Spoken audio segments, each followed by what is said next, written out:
Now, prior to all of this, the scientists across the board categorically say there is nothing in Loch Ness. There is no plesiosaur. There is nothing left over from the Jurassic period. There is nothing unknown to man. Nothing. Because the food supply in Loch Ness is not large enough to sustain a creature or creatures that the eyewitnesses are reporting. For 91 years, every camera and sonar has pointed at Loch Ness, searching for a single monster. But in 2025, AI analyzed it all and discovered a crazier truth. It wasn't one mystery, but three separate phenomena happening at the same time. The data showed a phantom wave rising from nothing, an optical illusion creating the famous long neck, and a giant biological shadow moving on the deep lakebed. Everything was real, but they were not one. So have we been combining multiple truths to create a single legend for 91 years? And among them, which phenomenon was the one that truly started it all? The anomaly, the story of what truly lies beneath Loch Ness, does not begin with a monster hunt, but with an unrelated geology project in 2025. A state-of-the-art quantum sonar network, a web of hypersensitive sensors, was laid across the lakebed, designed for a single, precise purpose: to create the first perfectly detailed map of the Great Glen Fault, the massive geological scar upon which the loch rests.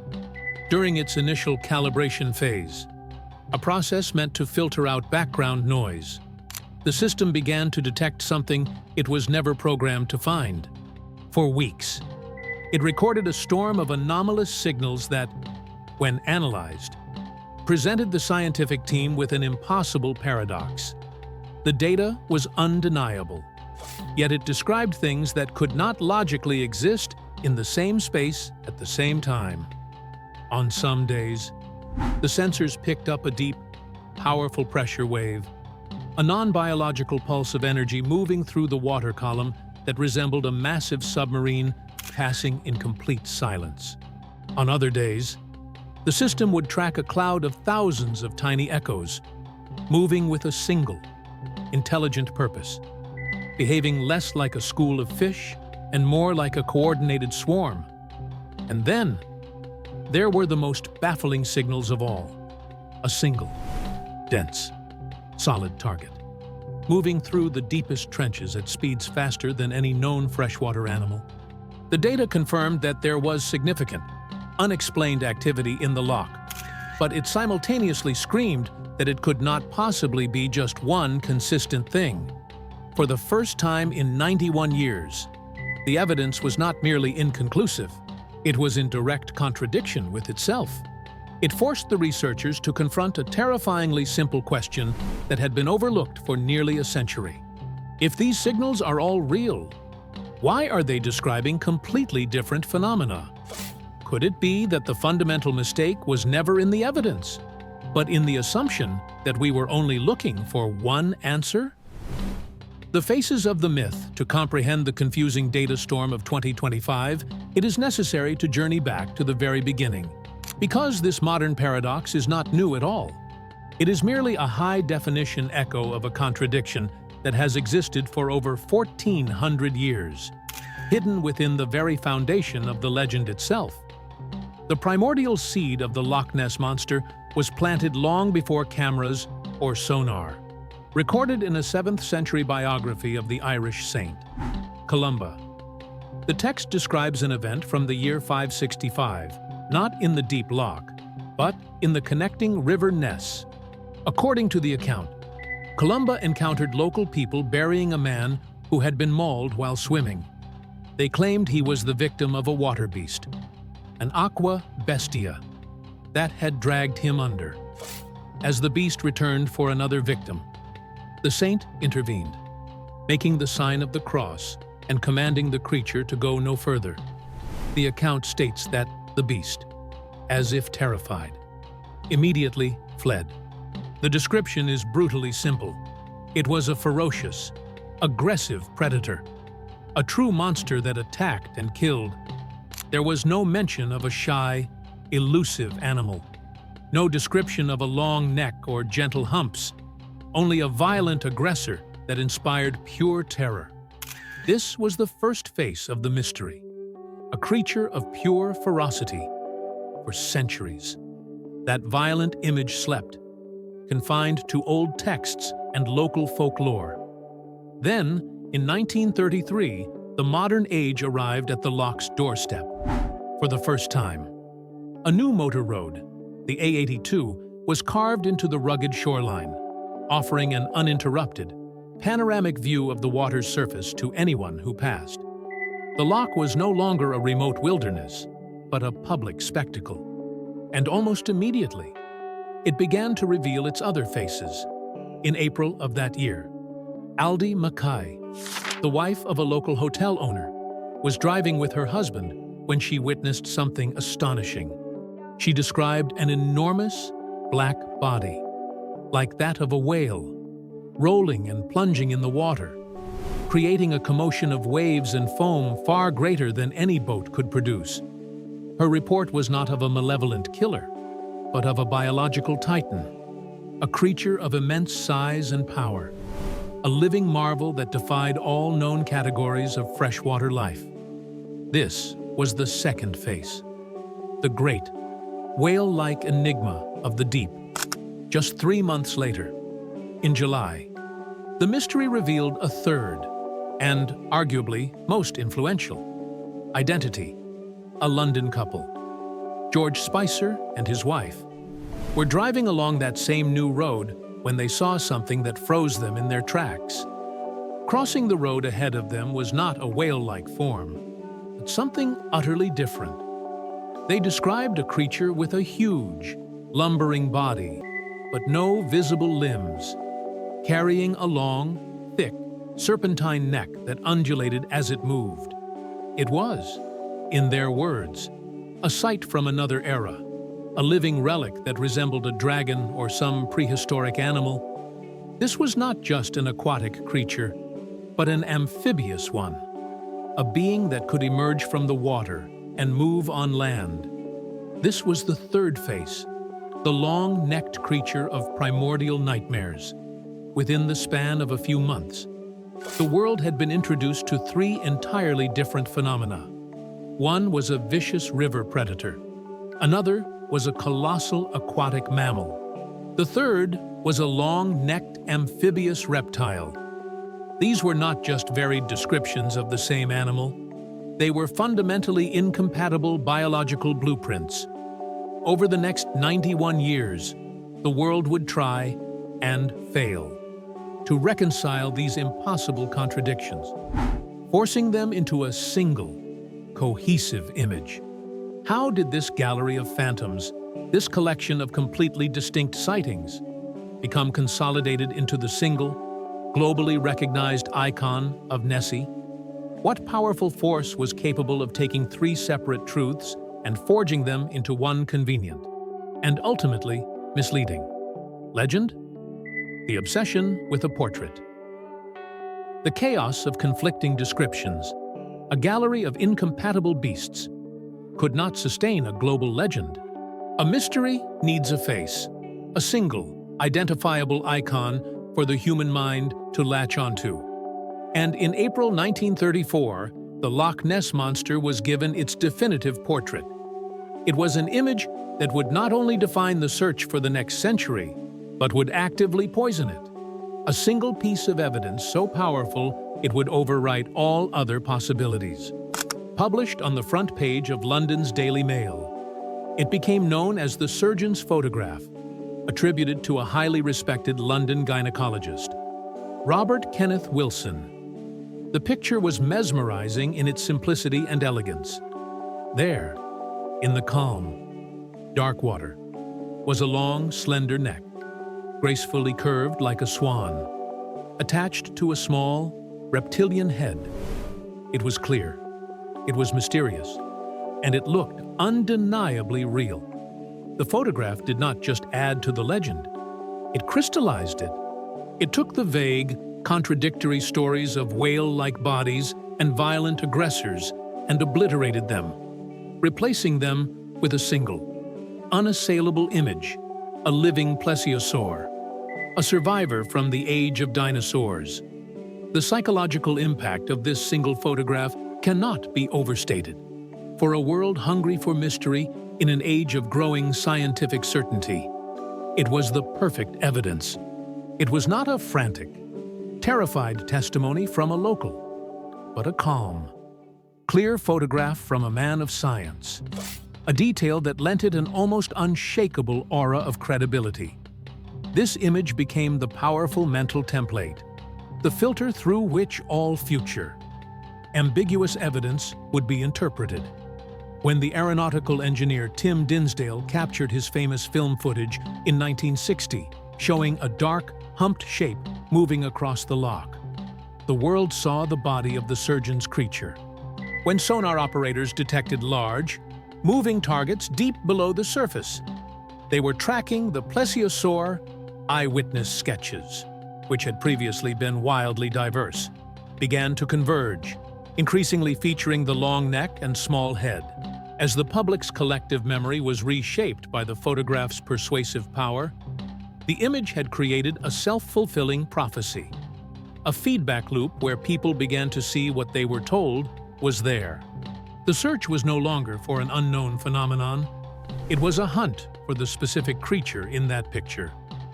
Then, decades later, the foundation of the entire modern legend crumbled to dust. In the 1990s, the surgeon's photograph was exposed, with irrefutable proof, as an elaborate and brilliantly executed hoax. It was not a picture of a prehistoric monster, but of a sculpted head and neck attached to a toy submarine. It was a prank, a small act of revenge against the Daily Mail by a disgruntled big game hunter who had been publicly ridiculed by the newspaper. The most famous, most influential, and most trusted piece of evidence in the entire history of the Loch Ness mystery was a complete fabrication. But the damage had been done. For more than 60 years, the world had been chasing a ghost, a phantom born from a children's toy and a personal grudge. The lie had become so powerful that it felt more real than the truth. This revelation left a gaping hole at the heart of the mystery. If the very image that defined the creature was a fraud, then what had everyone else been seeing all this time?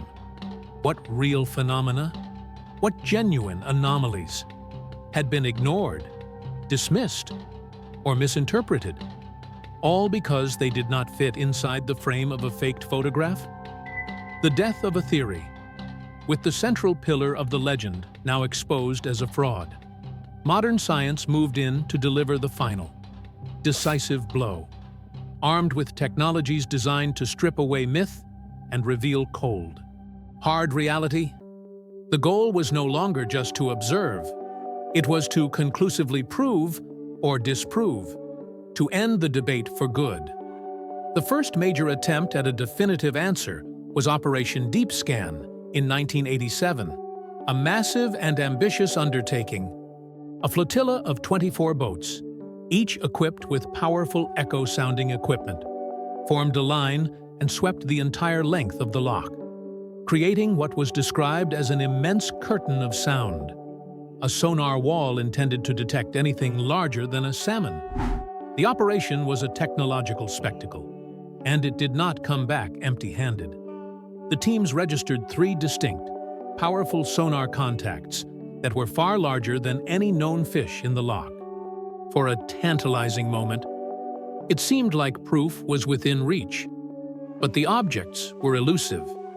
They appeared on the screens and then vanished, and subsequent attempts to relocate them failed. The contacts were real, but they were ghosts in the machine, leaving behind more questions than answers, and proving only that the loch's depths held something that defied easy explanation. The inconclusive results of DeepScan set the stage for an even more thorough investigation.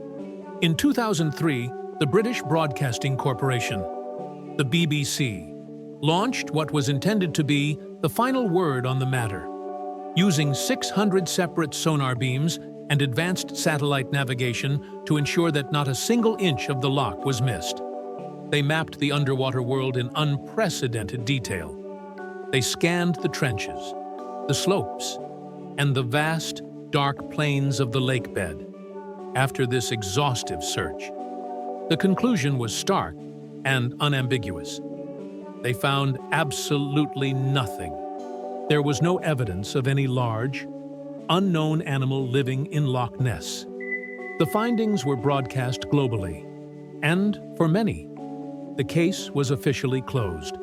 The combination of the faked photograph and the empty sonar scans seemed to have relegated Nessie to the realm of folklore, a charming but ultimately baseless myth. The final nail in the coffin of the single monster theory came in 2018, delivered by the most powerful tool in modern biology: environmental DNA analysis. Scientists, led by Professor Neil Gemmell, understood that every living creature sheds genetic material, skin, scales, waste, into its environment, leaving behind a trail of biological fingerprints. By collecting over 250 water samples from every corner and every depth of the loch, they could perform a complete biological census, reading the genetic signature of everything that lived, or had recently lived, within its waters. The results were revolutionary. They found DNA from thousands of species, from bacteria to birds, from humans to fish. But what they did not find was even more significant. There was not a single fragment of reptilian DNA, no trace of a plesiosaur or any other large, unknown vertebrate. The genetic verdict was absolute. The creature from the surgeon's photograph did not exist. Science had successfully proven that the popular image of the monster was a biological impossibility. But in solving one mystery, it had accidentally amplified another. The data did reveal one species in staggering, almost unbelievable abundance: eels. Eel DNA was everywhere, in almost every sample. While science had killed the theory of a prehistoric monster, it had left a deep and unsettling void. If the plesiosaur was truly gone, what had the sonar crews of Operation Deep Scan detected? And more importantly, why were the new quantum sensors of 2025 still recording a storm of unexplainable activity? The AI dissection, the age of human interpretation, with all its biases, hopes, and flawed assumptions, was over, faced with a mountain of contradictory data and a 91-year history of failed expeditions. The scientific team turned to a mind that was not human at all. They compiled the most comprehensive database on a single paranormal legend ever created. It contained everything: the full digitized text of St. Columba's biography, every one of the more than 1,000 eyewitness reports filed since 1933, the complete sonar logs from Operation Deep Scan, every known photograph and piece of film footage, and the entire chaotic stream of data from the 2025 quantum sonar array. They then fed this massive digital consciousness into an advanced pattern recognition artificial intelligence. But, crucially, they did not ask it the old, tired question: what is Nessie? They asked it a new, more intelligent one. How many distinct, explainable phenomena are present in this data? For weeks, the AI worked in silence, cross-referencing a century of information, a task that would have taken human researchers lifetimes. It compared weather patterns to sighting dates, analyzed the physics of water displacement in sonar logs, and built a complex model of how light behaves over the cold, dark surface of the loch. It was not looking for a monster, it was looking for patterns, the hidden mathematical signatures of reality buried beneath layers of myth. And then, it delivered its conclusion. A finding so elegant and so devastatingly simple, it would rewrite everything. The AI had not found one mystery. It had found three. It had isolated three entirely separate and recurring signal profiles, each with its own unique cause, each responsible for a different part of the legend we call Nessie. The first profile was code-named The Wave. It perfectly matched the historical reports of large humps, rolling bodies, and whale-like disturbances. including the famous Aldi Mackay sighting. The AI identified this not as a creature, but as a rare and powerful hydrodynamic event known as a seiche.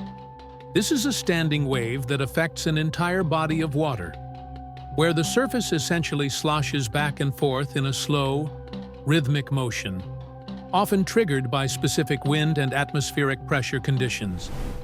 In a body of water as long and deep as Loch Ness, a powerful seiche can create enormous, smooth, humped waves in the middle of the loch that move with a strange, lifelike purpose, even on an otherwise calm day. The second profile was named the Phantom. This signature accounted for nearly every single report of a long, slender neck. The AI concluded that these were not biological, but were a specific type of optical illusion, a superior mirage created by a temperature inversion.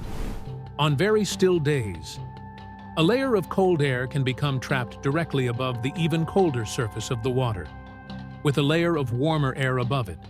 This setup turns the air itself into a lens, bending light from distant objects in strange and dramatic ways.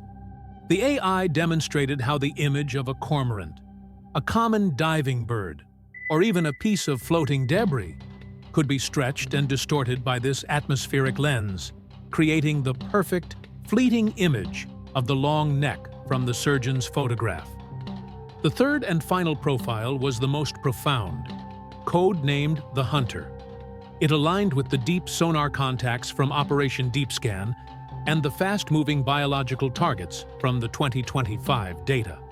This, the AI confirmed, was the only profile with a genuine biological origin. The AI had successfully dissected the legend, breaking the single monster into three distinct, verifiable natural phenomena. It explained the waves, it explained the neck, and it confirmed a living creature. But it also left one final, crucial question unanswered. A legend this powerful needs a singular spark. Which of these three truths was the original? The one so strange and so terrifying that it gave birth to a 91-year obsession. The genesis of fear, the artificial intelligence, having successfully deconstructed the legend into its three core components, performed one final analysis. Its task was to determine which of these phenomena possessed the necessary characteristics to act as the legend's primary catalyst. The singular event so powerful it could ignite a near century of global fascination. The process was one of logical elimination. The wave, the powerful seiche, was a magnificent display of natural physics, but the AI concluded it was ultimately too impersonal, too much like a storm or a rogue wave, to be consistently mistaken for a living creature with intent. The Phantom, the superior mirage, was visually perfect, explaining the iconic long neck with startling accuracy, but it was too fleeting, too ethereal.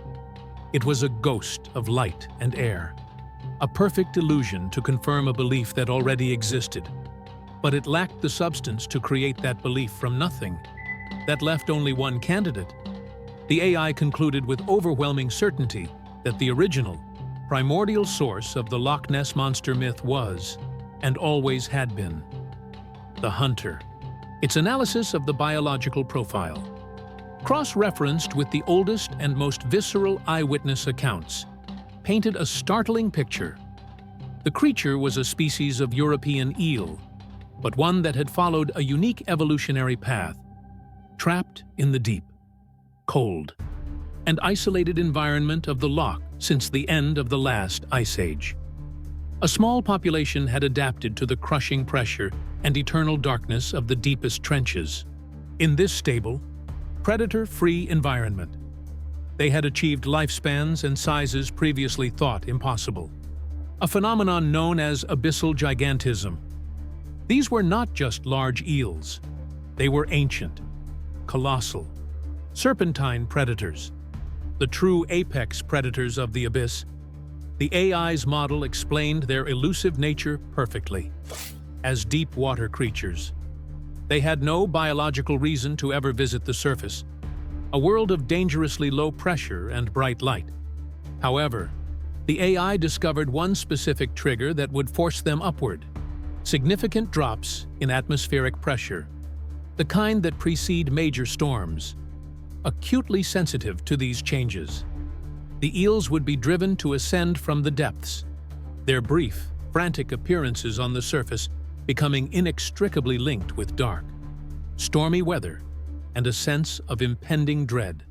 It was one of these ancient giants that Aldie Mackay witnessed in 1933, not a whale, but a massive, powerful, eel-like body rolling on the surface.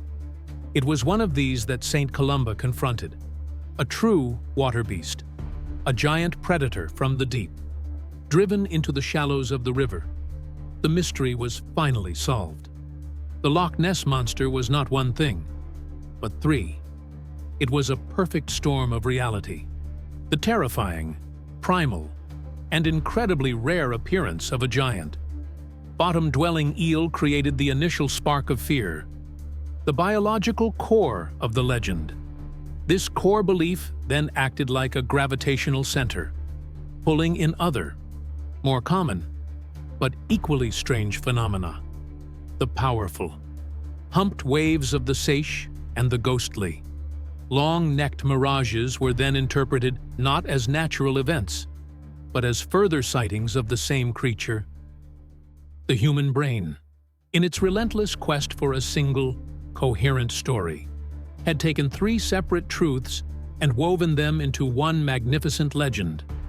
The AI did not kill the myth of Loch Ness. It revealed that the truth was a far more complex and far more fascinating story than we ever could have imagined.